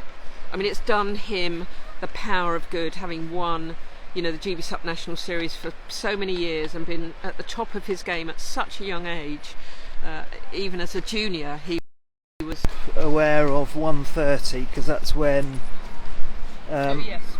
when we're being joined. Yes. Oh, here we go. If you're back with us, apologies for the interruption in service. I think it doesn't play very well at some areas of the beach, but let's just start. So we were talking about the British paddlers and prospects for this year, and we were talking about Blue, who's a member of another sort of water sports paddling family within this sort of area, but he had a great year last year. He did. I mean, he really performed well at the in the Euro Tour and was way up there on the leaderboard, and he went to the Worlds, and he sometimes has a bit of a mixed bag at some of these events. It happens to everybody, but his paddling, you know, compared to 2-3 years ago, his level has just gone up, and he's currently out in Australia training, you know, with his NSP teammates and friends that he's made on the circuit, and again that has just made all the difference, and he's training and playing as well on the water, so it is going to be really interesting. He went into last winter with an injury, but I think that's come good, and he's taken his time with it and been doing other things, and yeah, I mean, watch this space really with Blue, because he can only get better and better, so we're really looking forward to seeing Blue at international circuits, and he's a good part of the NSP family of, you know, team riders. So gosh, it's getting really shallow out there. I'm just looking at the yellow. We might have a hammer boy time in a minute. Yeah, it's looking that way. It's really getting shallow, so that has gone out a huge amount, and it's still going out because it is only, I've got absolutely no idea what the time is. What do you reckon the time is? 11:30? 11:30, 12, something like that. What have we got? Oh, 11:35. Oh, there you go. Awesome. Absolutely incredible. Cool. I was wishing the day away there. Yeah, so yeah, Blue, and it just shows how additional competition can help to stretch people's performance, because as you say, you know, he was winning the UK events and an absolute canter. I remember going down to the beach for the base up GB SUP. You know, I can't remember when that was. 25 years ago. Yeah, it must have been at least that. And he was, you know, it was really, really challenging conditions, and he absolutely, you know, hit it. You know, even back then. So, you know, being a big fish in a small pond is all very well, but you've got to sort of stretch your edges, and he's certainly done that and really embraced that over the past few years, which has been fantastic. Absolutely. No, he's a good young lad, and he's from a great family, the Ewer family, and they Dave, his father, runs Reactive Water Sports, and they're a great family. They've all raced. I think they still all race. So it's great to see them still on the water, and obviously being a good support for Blue as well. So family helps, you know, if your family can look after you and support you in times when you need to be training and on the water and maybe travelling, but he's doing incredible things, and it's really exciting to watch. So always exciting to watch our paddlers go out to World Championships and European races and see how they get on, basically. So here's Paul Drake running up that hill. How's it going on that new board? Oh, I love it. Yeah? Yeah, it's great. Brilliant. So Paul picked up his new 404 board from Tanya last night at about 6 o'clock, and Excellent. He was out on the water. He looked really comfortable on it last night, and he's out on it, and you can see by his reaction that he's loving it. So Absolutely. Well, it's we haven't sort of engaged with the comments for a while, but I did want to pull one out from our boss, actually. Brendan Prince, Long Paddle SUP. Reassuringly, he said, "You guys are awesome," so that's all right. Our job is safe for another half an hour at least. He's a hard taskmaster. Let's go back. So we got Claire Louise, Tracy Jessica Moore, Andy England. Thank you very much for watching. It helps us massively if through your comments and through the fact that you're watching this live stream. So please follow through with any comments you've got, any questions. If you want to quiz Sarah SUPjunkie Thornley about anything about British rate, anything at all, in fact, history of Paynton, interesting factoids, all of that sort of stuff, Sarah would be more than happy to help you with any information. Yeah, or let us know A, where you're from, and B, how long you've been paddling. It'd be really lovely to know from you guys. I mean, I recognise some of the names but not some of the others, so it'd be really lovely to know who you're watching for, or if you're just watching, how long you've paddled for. Do you race? If not, why not? And we'd love to know a little bit more about you. That would be incredible. You don't want to hear about us all the time. We're watching the paddlers. They're doing amazingly well, doing this 3.5 lap race backwards and forwards on the beach, up past their food station. Do they want to sit in their snuggly dry robe or red equipment robe and just stay warm and just watch? Or do they want to crack on? And someone asked us earlier about what people were wearing. Lots of people are wearing neoprene, some are wearing a dry suit, some are wearing shorts and a t-shirt. So really depends on your own level, but you have to bear in mind at this time of the year that water is cold. Yes, exactly. And this is what tends to catch people out. Anyone who's paddled at all, or anyone who's paddled, it's so yeah, we're losing a bit of battery there. Oh, okay. So yours is on charge, is it? Sorry, just bear with us while we do a bit of a technical chat. Here we go. So let's see whether we can, before we return back, let's try and find out where Paul is, because there's someone here who's scooting fairly quickly. I don't know whether that's, should know Paul's technique by now. Yeah.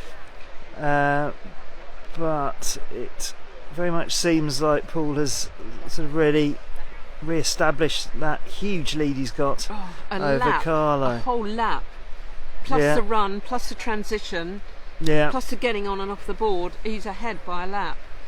That's incredible. Yeah. No, he's doing very, very well indeed, as if it was in any doubt whatsoever. We've got Claire Louise, who says, watching from Plymouth, but I'll be up to support and watch Paul later today. So yeah, this is one of the joys of this competition, that you can watch it in the morning, have a leisurely lunch, do all your chores or whatever, get everything done that you needed to on a Saturday, and still make it for a good 2 or 3 hours later on in the day for a bit of quality stuff. So yeah, it's fantastic for you to join us. We did say right at the very start that we are potentially giving away medals or even prizes for contributions made during the live stream, and yeah, definitely a medal for the person who watches us for the longest. Not sure that we'll get the full 12 hours at this point, but we can hope. But yeah, all of your support very gratefully appreciated, and you're showing your support by being on this live stream with us today. Yeah, thank you very much. We've got some paddlers coming up here. We've got Susanna. The walk has suddenly got very long. How are you doing, my lovely? Yeah, good. Yeah, really good. Come and have a little chat. Let's flip the camera around, because we've got a bit of, no, you come this side. We've got a bit of an issue with our let's get you over here. So here we are. We've got Susanna here. Do you know how many laps you've done? We've just done 5. We've just done 5. So we're going to do at 6. We're going to have some lunch and then do another 6. Hopefully, we want to do 12. Brilliant. That is a great benchmark figure. That's amazing. So each lap we're actually coming off. We're having a drink, having a bite to eat. 10 minutes. Yeah. Going to the loo, whatever, and getting straight back on the water. Because actually, it does take about the pace we're going 40 to 45 minutes per lap. Yep. So yeah, we want to have a proper lunch break. So yeah, definitely. That's the plan. Good. Well, you're doing amazingly well. Thank you. It's hard out there. Yeah, but I've got my sea legs now. So yeah, just standing the whole way. You know, you come around the buoys and stuff. So yeah, I'm loving it. Brilliant. Love to hear it. Well done. Susanna. Thanks, guys. Yeah, take care. Bye. So, and then just walking past her there, so is Tanya as well. So Tanya is in the lead by 2 laps over the next female paddler. which I think is Emily King. So she is absolutely smashing it out of the park. But Susanna Sups, if you want to follow her on social media, she is raising money for Above Water, which is the charity, Brendan Prince's charity, which helps raise awareness of drowning prevention, and doing a sterling job. So you can click on Susanna Sups and you can have a look at Right, well, Finally. we've got the main man here. Yeah, Brendan's just there. Yes. come and have a chat, young man. Hello. Hey, Wonderfully. you'll have to excuse Hello. this little Ella on my arm. Oh, no problem. everyone. So, ladies and gentlemen, if you don't know who this is Crispin, and he is a big part of our SUP community, has been for years. I've known him for a very long time. It's about 13 years. Maybe 12 a or little bit 13 more years. than that Yeah, for our sins. Yeah, no, you've been doing it for longer, but I think we've personally known Yes. each other for that long. So, Crispin is waterborne SUP, and you've just had Head of the Dark. We've just been speaking about last Head week. of the Dark. Yeah. Amazing amount of people always for that race. It's got such a good history in our UK SUP racing history, hasn't it? It's been around for a long, long time, and you had some great winners. We've chatted to Will this morning on the beach, and we love that Holly won. I mean, it's just fantastic. Yeah, she had built a really nice lead up by the time. So we That's hear. us. Yeah, so we hear. Incredible. I think she was hoping to stay across the line ahead of Will and Hector at the time. I know the time difference would have made a difference, but Yeah, I yeah. think that was a real push and target Yeah. to try and. I think Will just picked her to oh, it this year. well, But she- there's, I there's mean, always next year. Still an incredible thing to be up there with the boys as Absolutely. well. But no, very successful race, and as far as you're concerned, you're part of the organisation. Did you feel that it was a great success? Yeah, and the feedback that we've had across the board has just been lots of happy people. And when you run an event like Brendan has now at the beginning of the season, you're always worried what the weather's going to throw at you. But I think it's been like nice incentive for people training over the winter, Yep. and it's nice to dust everything off, meet everyone, and just feels like connecting again with your family. Yeah. No, that's a really good way to put it. I love that. And then talking about the beginning of the season, and then we jump way to the end of the season, and who holds that special place but SUP the Creek, which is your very own race, isn't it? Yeah. And again, I've been coming to that for years. I came last year, the year before I actually raced And in I it. noticed on the sign-ups there's a certain someone that might be joining us on the water this year, Yeah, which is I've fantastic. entered, which is crazy bonkers. Just bought a new skinnier race ball, which is bonkers. No pressure, Sarah. But that's what it means to people like me, Crispin, and you must take that as a huge compliment, because that is how it's meant. That race, there are races where people almost go dewy-eyed, and I find myself doing it, and SUP the Creek is one of those races. Yes, it's at the end of the season. It's like the last hurrah. Yes, it's run by great people, you, Waterborne, your team as well, but you are very much at the head of that team, and you are very much part of that, you know, when you do your prize giving, and it's so inclusive, your race. I mean, prize giving, you know, goes out the window. It's just, you know, come on up. You have It just great feel like raffle that, prizes yeah. and things, but it's great because you're giving everybody the opportunity to race. You have a 1k race, you have a 3k race, you have a 6k race, you have a 12k. You know, you've got all the There's races. definitely, you know, we've always wanted to include sort of every ability. Paddling, we've got races that is the pinnacle, but actually, I mean, my sort of appreciation really goes to those that have maybe paddled the 3 hours, the 12 hours today. They might not be in those sort of podium slots, but actually they've put in all of their effort for 4 times the length compared to, you know, our sort of top racers. Yeah. And you know, that is where the endurance and the power and the respect really sort of comes to. So I've always wanted to sort of sign off and show that appreciation with it, and having those different distances available just makes it open for everyone. Yeah.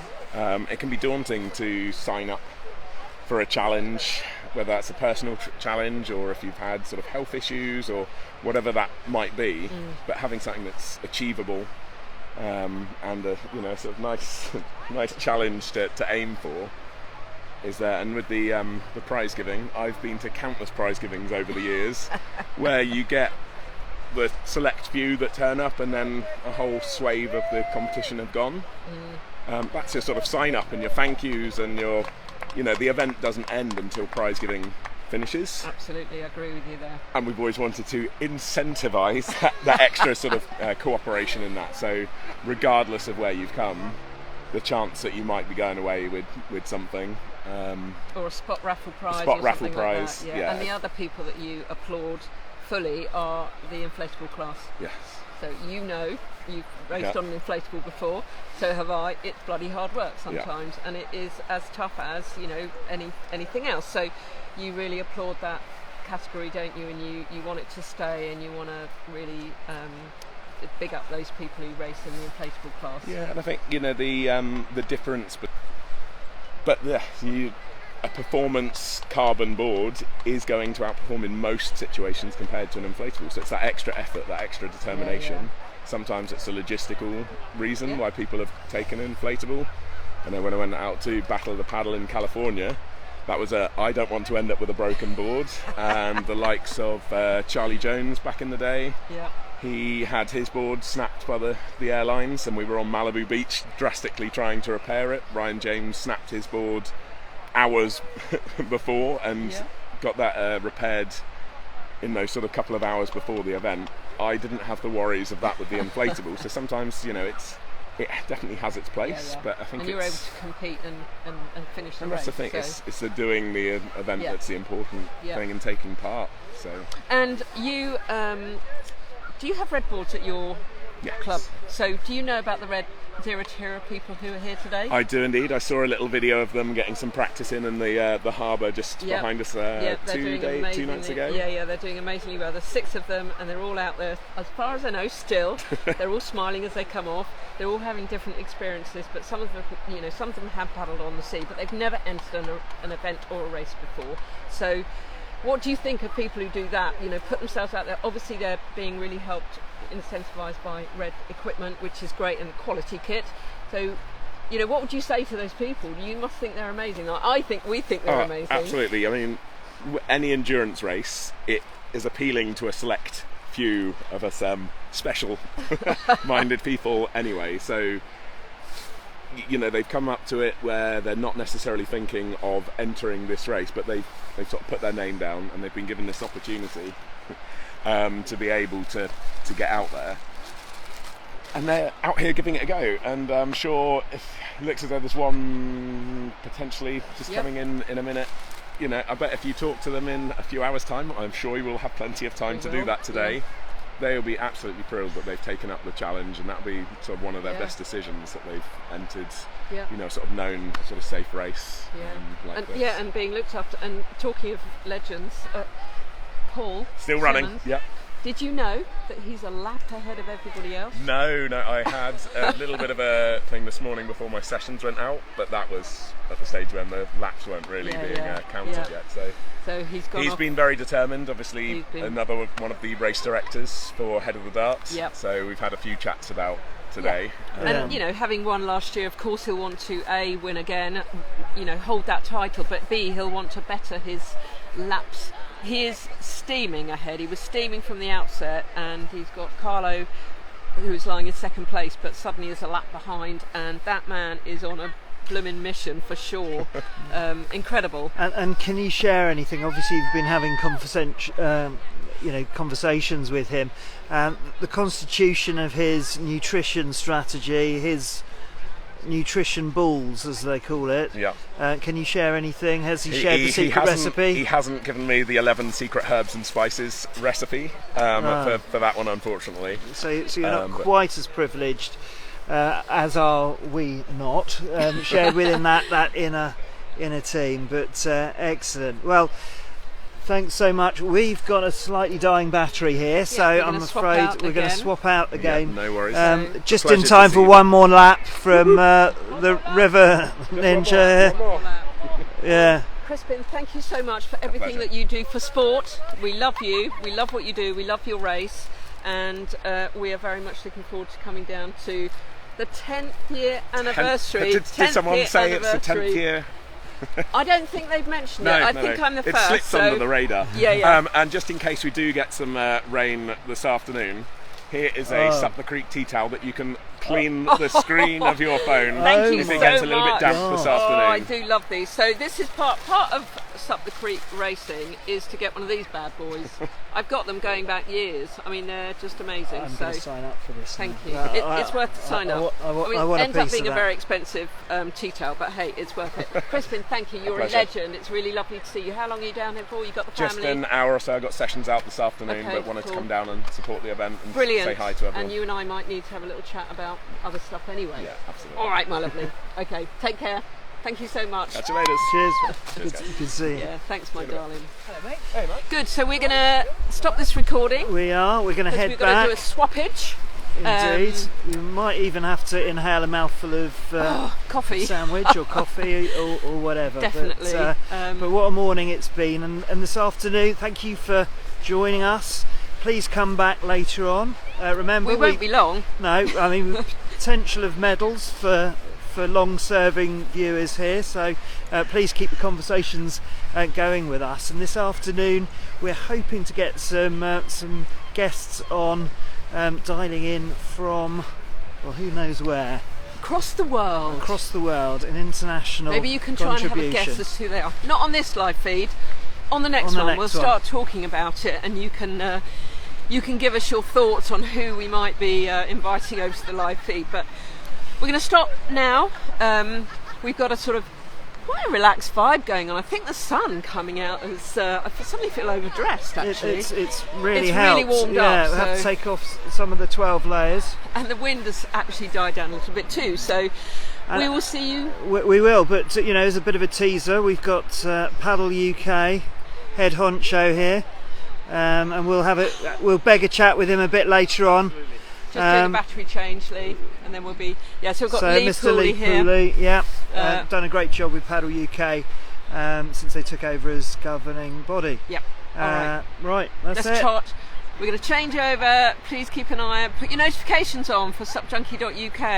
Any live feed that comes up, and then you won't miss us. Thank you all Like for and checking subscribe. all Like that. and subscribe Ring and the all that bell. I malarkey. don't know what that means. in. Ring the bell. I don't know what that means. yeah. And we will see you in a few minutes. All right, guys. Thank Take you care. so much. Bye.